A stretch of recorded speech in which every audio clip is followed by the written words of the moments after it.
I have baseboard hot water heating. This is my gas-fired Burnham.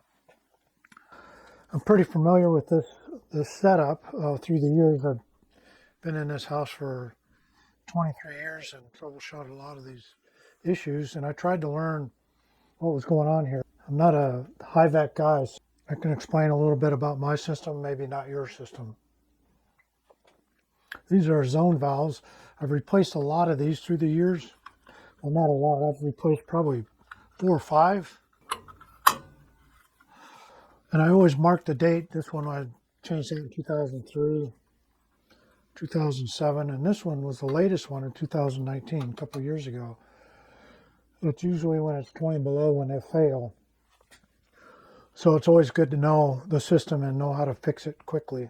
And the symptoms of these things failing is no heat in a zone. You turn the thermostat on and the hot water baseboards aren't heating up. That's usually an indication that these valves aren't opening, and it's usually the motors, these motors that fail. So I've got a problem right now that's a little different. It's this guy is staying open. So even when the basement does not require heat, it's getting heat if one of the other floors is getting heat. Hot water runs through it as well. This guy is getting stuck open. These are normally closed systems, and they don't come on unless the thermostat tells them to come on. So thermostat comes down to these yellow wires and turns the motor on. Once the motor's on, it opens the valve, and then it hits an end switch down here. That end switch sends a signal to the boiler to turn on. I remember this one, when I replaced it, it was hard to troubleshoot for me because the valve was coming open normally. It just wasn't getting any heat, and I couldn't figure it out. Well, it turns out the valve was opening, but not far enough to hit the end switch. So it was never telling the boiler to come on. So I swapped this head out, and it started working. Well, now this valve is not closing fully. So it's leaving it open just enough to where hot water and heats up my basement. So if I have my thermostat for 67 in the basement, it could be 73 when we come down here to work out in the morning. So I'm going to take this guy off. I got a new one. I always have a spare, especially in the fall. If I don't have one, I'll go get one just in case. I need to sort these out pretty quickly. So I encourage you to get to know your boiler, especially here in Alaska.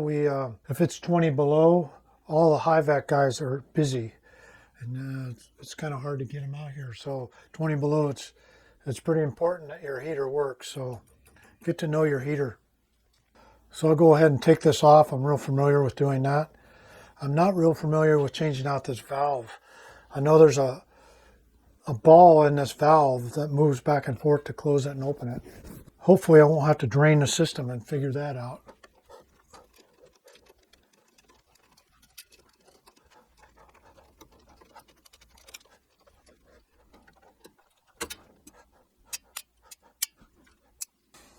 So be sure to mark the wires. I usually put a tick, one tick here, one tick there, 2 ticks there, 2 ticks there. But I've done this a few times, so I know these yellow ones control the motor. These are the guys that are wired into the motor. The red ones are wired into the end switch. And those are all wired together in this system.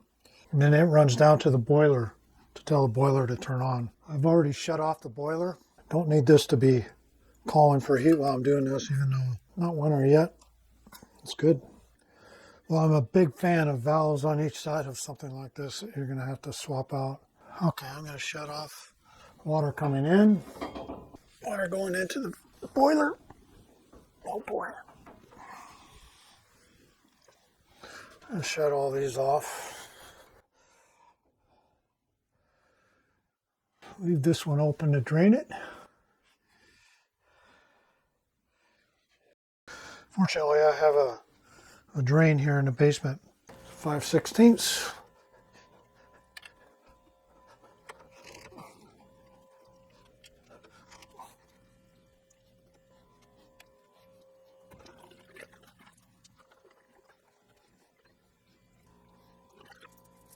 And yeah, it barely moves.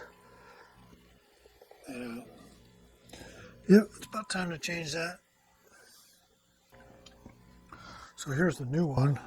Real easy to change. Yeah, definitely a problem with the other one. Okay, there are 2 indentations on this side, 2 on this side. So I know it's going to go this way. 1 indentation there, 1 here, 2 here. So I know it goes in like this.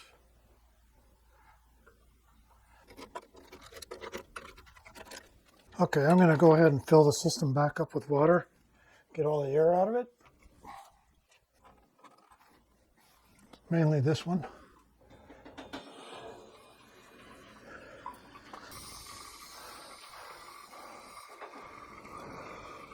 Open that valve to help pressure.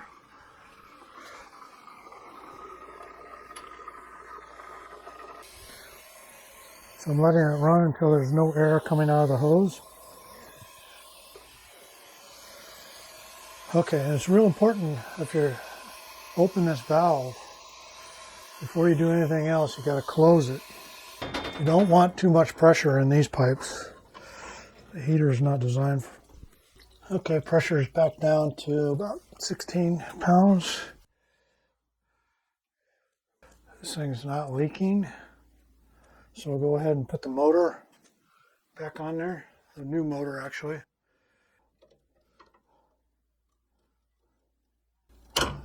There we go.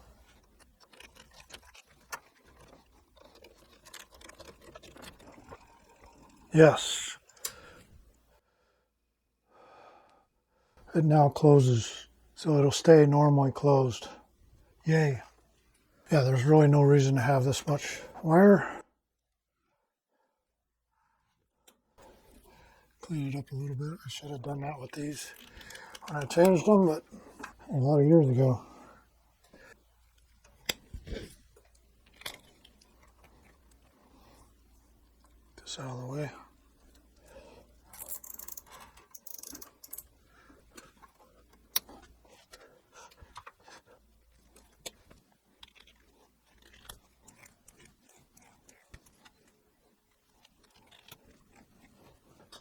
And of course, the date.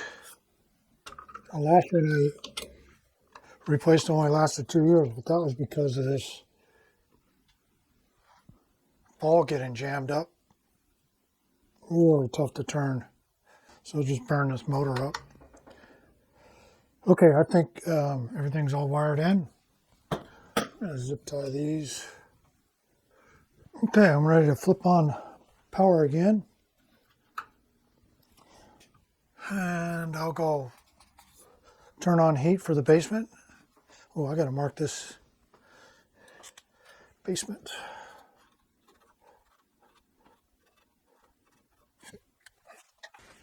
Okay, heat's coming. Water's still cold from being flushed out of the system, refilled. Make sure my pressure's still good. There we go, nice and hot now. These are still cool, so those are closed. Now let me go shut down the thermostat. See it closing.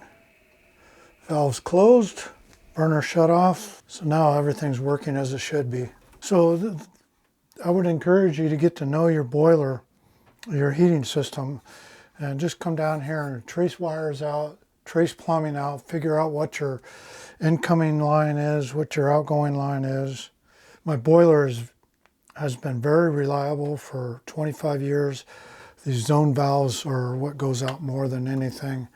And as you saw, the actual internals of the valve can go out as well.